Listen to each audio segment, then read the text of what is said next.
Je n'ai jamais dit ce que tu devrais manger. Tu as dit de suivre un régime cétogène. C'est quoi un régime cétogène? C'est n'importe quel régime qui te permet d'atteindre un GKI bas. Tu peux y arriver avec des plantes, tu peux y arriver avec de la viande, tu peux y arriver avec du poisson, tu peux même le faire uniquement avec de l'eau. Je veux dire, le problème, c'est que tout le monde est différent.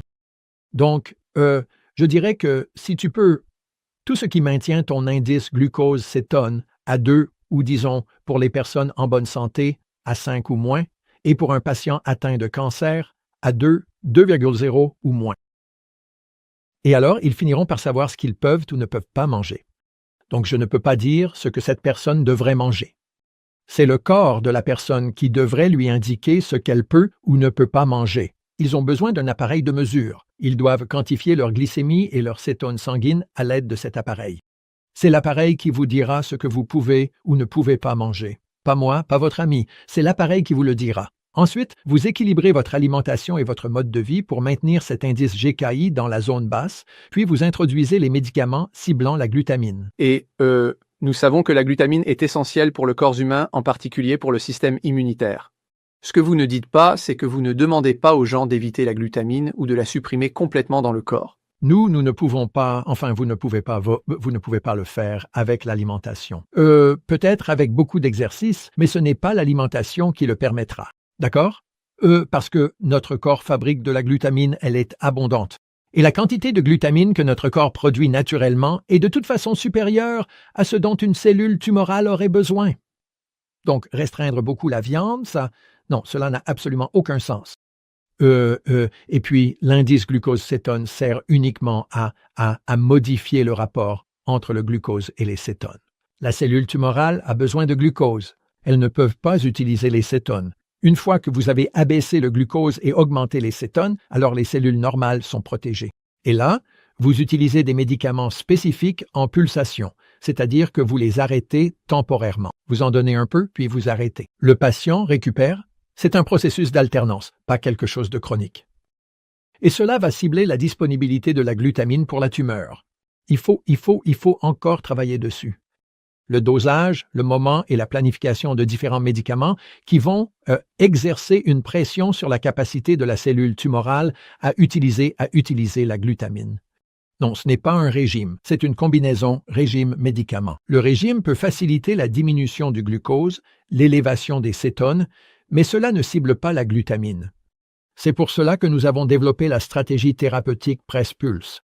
On peut facilement faire baisser le glucose, on peut facilement augmenter les cétones, puis on intervient avec des médicaments réutilisés, eux, qui vont maintenant exercer une pression sur la glutamine. Et cela doit être fait avec beaucoup de précautions, et c'est encore en cours d'élaboration. Donc nous n'avons pas une prescription. Laissez-moi vous donner une ordonnance pour faire baisser votre glutamine. Nous devons travailler avec les médicaments dont nous disposons.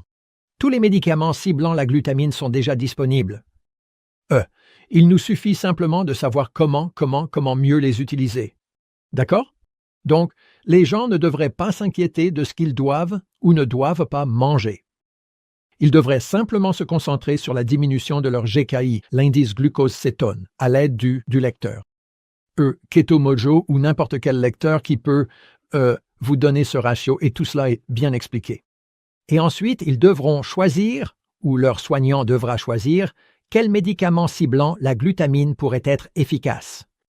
Et le DON est un analogue de la glutamine, structurellement très similaire à la molécule de glutamine. Et lorsqu'on l'administre à la personne, il empêche la cellule tumorale de l'utiliser, mais il inhibe aussi notre système immunitaire et pourrait endommager notre intestin si on ne l'utilise pas de la bonne manière.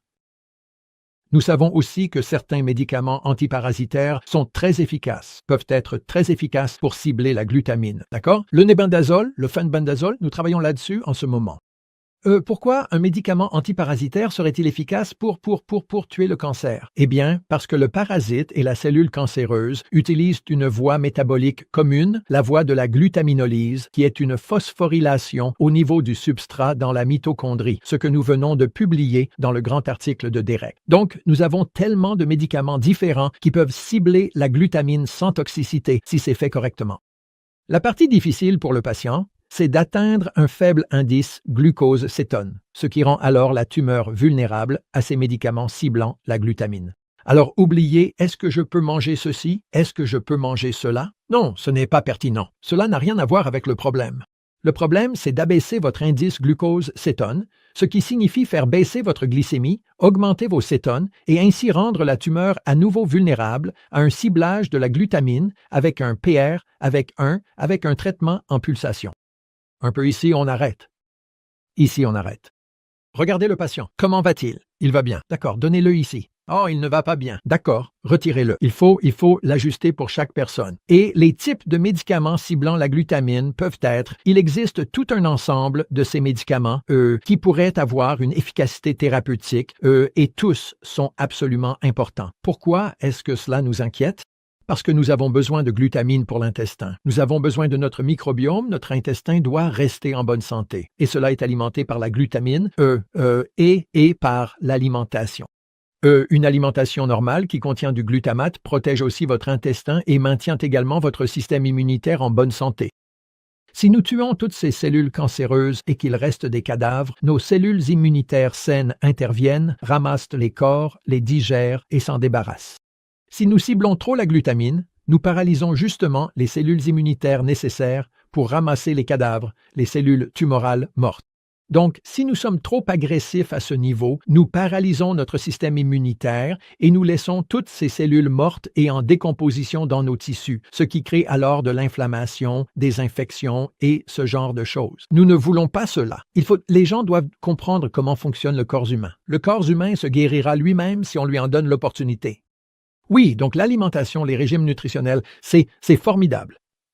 Mais il faut l'utiliser en sachant comment associer ce régime avec le médicament ciblant la glutamine. Donc ce que nous savons, c'est que nous ne pouvons pas, pour les raisons que vous avez expliquées, inhiber la glutamine pendant de longues périodes.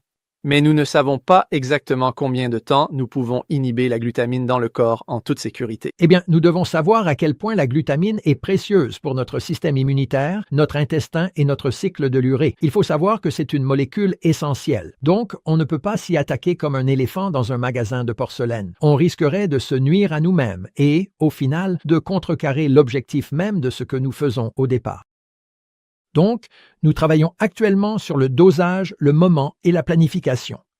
La question importante, c'est de comprendre pourquoi et comment la glutamine est si essentielle à la croissance de la tumeur, ce qui constitue le problème scientifique de fond.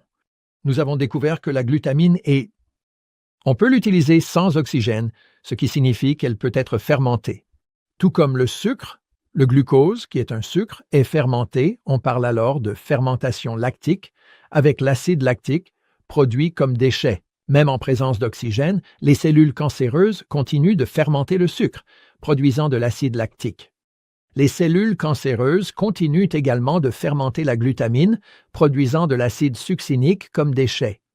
Et ces deux déchets provoquent une acidification autour de la tumeur, ce qui rend les immunothérapies, ainsi que diverses radiothérapies et chimiothérapies, moins efficaces, car la tumeur se protège grâce aux molécules acides issues du glucose et de la glutamine. Si tu veux apprendre comment intégrer le régime kétogène et le protocole Press-Pulse dans ton traitement contre le cancer, rends-toi simplement sur school.com/keto4cancerfrench, la nouvelle communauté de notre analyste de recherche Johnny Rockermeyer. Dans cette nouvelle plateforme communautaire, tu peux échanger avec d'autres patients et apprendre de leurs expériences. Tu peux également facilement rechercher les contributions que d'autres membres ont déjà partagées. Tu auras aussi accès à notre salle de cours, qui offre des recommandations pratiques et des outils pour obtenir les meilleurs résultats, avec de nouveaux contenus chaque mois.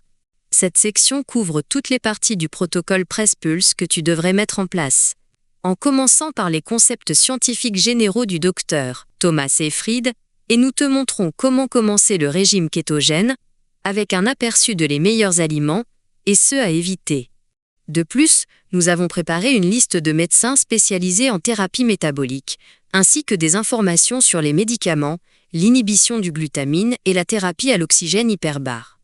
Alors, jette un œil à school.com/keto4cancerfrench. Bienvenue dans un nouvel épisode de Talking Cancer. Aujourd'hui, j'aimerais vous présenter mon collègue et associé, le Dr Tamas Durai, qui va nous parler de sa récente étude sur un protocole nouveau et puissant pour la prise en charge du glioblastome. Nous pensons que cela deviendra finalement la norme de soins pour le traitement des personnes atteintes de glioblastome et peut-être d'autres cancers majeurs. Je m'appelle Tamas Durai. Je suis médecin-chercheur actuellement en poste en tant que chercheur postdoctoral ici au laboratoire Seyfried.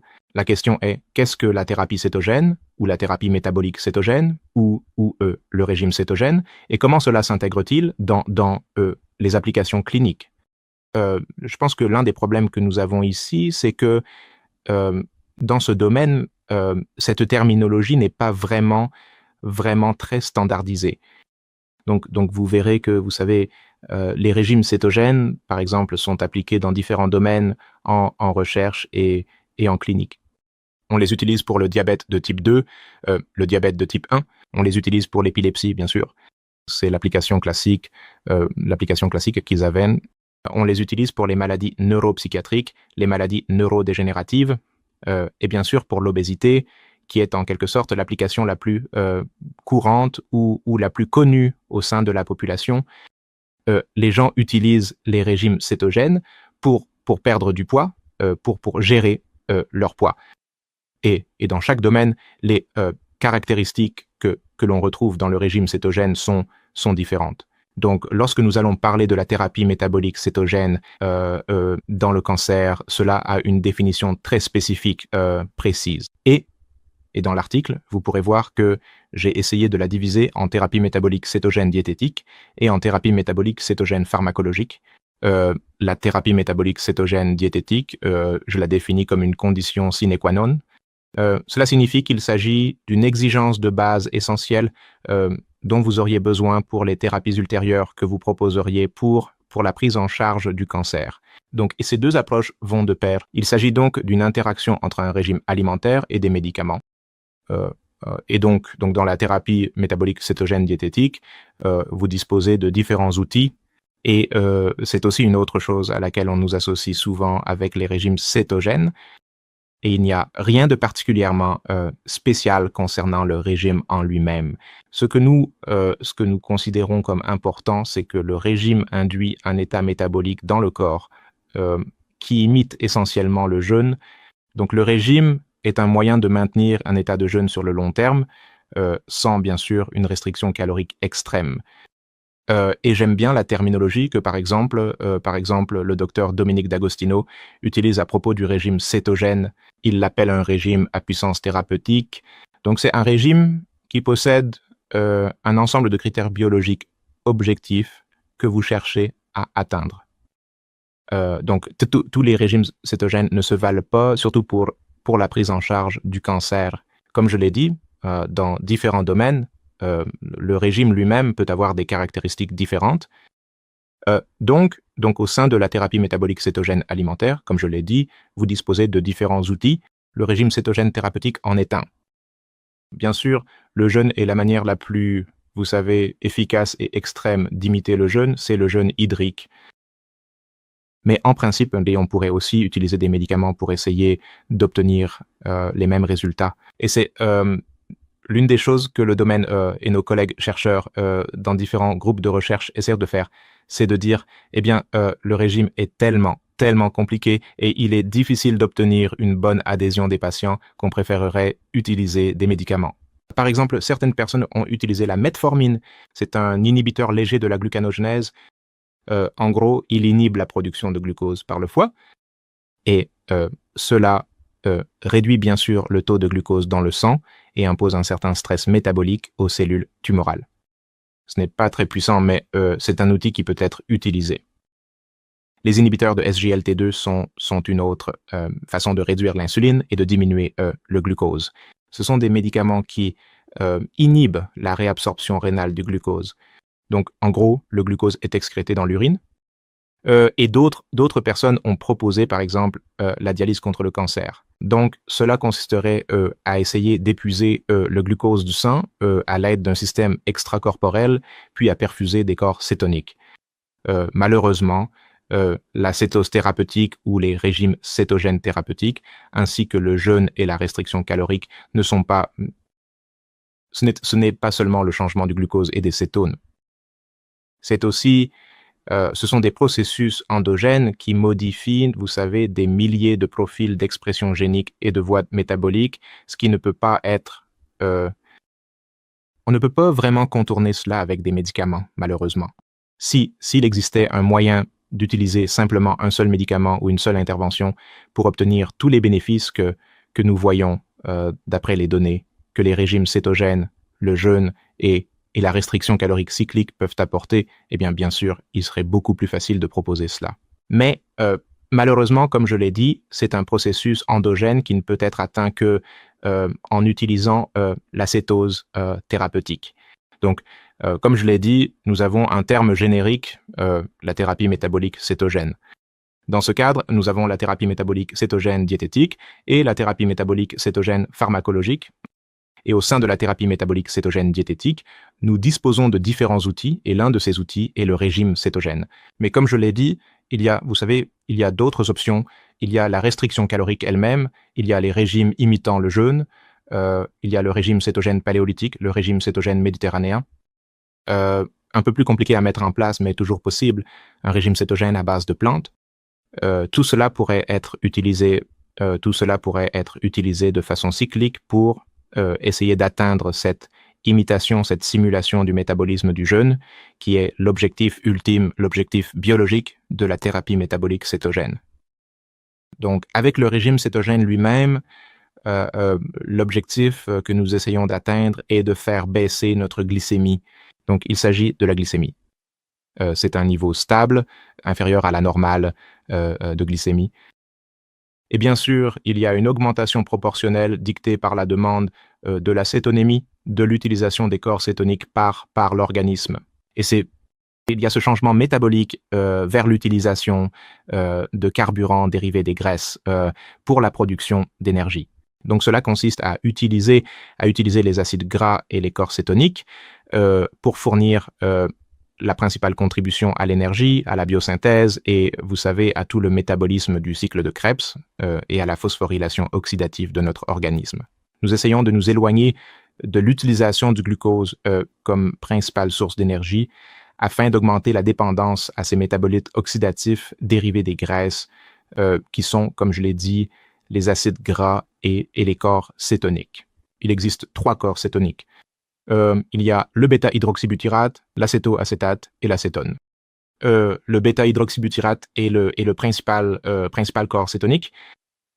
C'est donc ce changement qui s'opère avec la cétose thérapeutique. Nous essayons de réduire notre glycémie et d'augmenter notre cétonémie. Cela peut être mesuré par l'indice glucose-cétone, le GKI. Maintenant, comme vous pouvez l'imaginer, l'indice glucose-cétone n'est qu'un rapport entre le taux de glucose que vous pouvez mesurer avec une piqûre au doigt et une mesure de cétone, qui est généralement le bêta-hydroxybutyrate. Et donc, vous faites simplement le rapport, la division entre ces deux valeurs, et vous obtenez une valeur. Nous disons généralement qu'une valeur inférieure à 2, un GKI inférieur à 2, c'est, vous savez, aller dans la bonne direction, et en dessous de 1 ou 1 ou moins, ce serait le niveau optimal. Mais vous pouvez imaginer, par exemple, et il faut que ces mesures soient faites dans la même unité de mesure. Donc le glucose est généralement en millimol et les cétones aussi sont en millimol. Vous pouvez aussi avoir le glucose en milligrammes par décilitre, et dans ce cas, il faudrait convertir ces valeurs en millimol parce que vous verrez que la plupart des appareils de mesure des cétones expriment la mesure en millimol. Donc, disons que vous avez 4 millimoles de glucose et 2 millimoles de cétone, de BHB. Si vous divisez 4 par 2, cela vous donne un GKI de 2. Si vous avez 3,5 millimoles de glucose et 3,5 millimoles de cétone, cela vous donne un GKI de 1. Mais vous pourriez aussi avoir 4 millimoles ou même 5 millimoles de glucose et 5 millimoles de cétone, et cela vous donnerait également un GKI de 1. Même avec un taux de glucose relativement normal ou élevé. Vous savez, le taux normal de glucose serait d'environ 5 millimoles si vous ne suivez pas un régime cétogène. Donc c'est juste pour dire que les niveaux absolus de glucose sont aussi importants. Et en général, on essaye de viser des taux aussi bas que possible, des niveaux absolus de glycémie de glucose. Avec la réserve suivante, et je vois beaucoup de patients être un peu confus à ce sujet et accorder, je dirais, peut-être trop d'importance au fait d'essayer de faire baisser la glycémie aussi bas que possible. Vous savez, les taux de glucose, bien sûr, vont varier et différents facteurs de stress peuvent avoir un impact là-dessus. Le manque de sommeil, l'exercice physique vont augmenter les taux de glucose et c'est une bonne augmentation. Bien sûr, le stress, beaucoup de choses, même un excès de protéines, peuvent affecter un peu les taux de glucose de base. Mais cela ne veut pas dire que vous devez paniquer et essayer de les réduire autant que possible. Il s'agit simplement d'essayer de maintenir votre GKI en général, ainsi que les taux de glucose et de cétone, le glucose aussi bas que possible, les cétones à un niveau intermédiaire ou élevé, selon vos besoins énergétiques dans le corps, pour imiter de façon chronique, pour imiter cet état de métabolisme de jeûne. Comme je l'ai dit, je pense que les gens accordent souvent beaucoup d'importance au GKI. Mais il ne faut pas essayer de le manipuler. Par exemple, on pourrait même avoir un GKI bas en suivant un régime standard. Si vous preniez des cétones exogènes, alors votre glycémie resterait normale à élevée et vous pourriez avoir des cétones élevées. Mais cette seule mesure du GKI ne voudrait pas dire que vous êtes en cétose. Cela ne signifierait pas, je veux dire, techniquement, vous auriez des corps cétoniques qui circulent dans le corps, mais ce n'est pas l'état métabolique que vous cherchez à atteindre avec la cétose thérapeutique, les régimes cétogènes thérapeutiques ou la thérapie métabolique cétogène alimentaire. Vous essayez de faire basculer tout votre organisme dans un environnement plus, disons, inhospitalier pour la croissance de la tumeur. Vous essayez de réduire les ressources et les nutriments qui seraient disponibles pour la tumeur. Et le GKI est simplement un indicateur proxy qui montre que vous allez dans la bonne direction. Bien sûr, idéalement, nous pourrions mesurer, vous savez, la signalisation de l'insuline devrait être réduite, la signalisation de la croissance en général devrait être diminuée, la signalisation mTOR devrait être réduite, la MPK devrait être régulée à la hausse, l'autophagie devrait être augmentée. L'inflammation, elle, devrait être plus faible. Toutes ces choses, idéalement, nous devrions pouvoir les mesurer. Certaines de ces choses peuvent être mesurées à un instant donné, vous savez, par une analyse de sang, un bilan sanguin. Mais ce que vous essayez de faire avec le GKI, c'est d'échantillonner aussi souvent que possible. Idéalement, nous utiliserions des capteurs de glucose en continu ou des capteurs de cétone en continu, au moins au début, pour avoir une idée de ce que fait la personne, de ce que fait le patient en termes d'adhésion biologique. Et cela serait un indicateur. Tant que c'est chroniquement réduit et que ça évolue dans la bonne direction, cela serait l'indicateur que vous êtes, parce que ces choses sont liées. Donc, le GKI est un indicateur proxy pour tous ces changements qui sont bénéfiques pour essayer au moins de ralentir la progression et la croissance tumorale.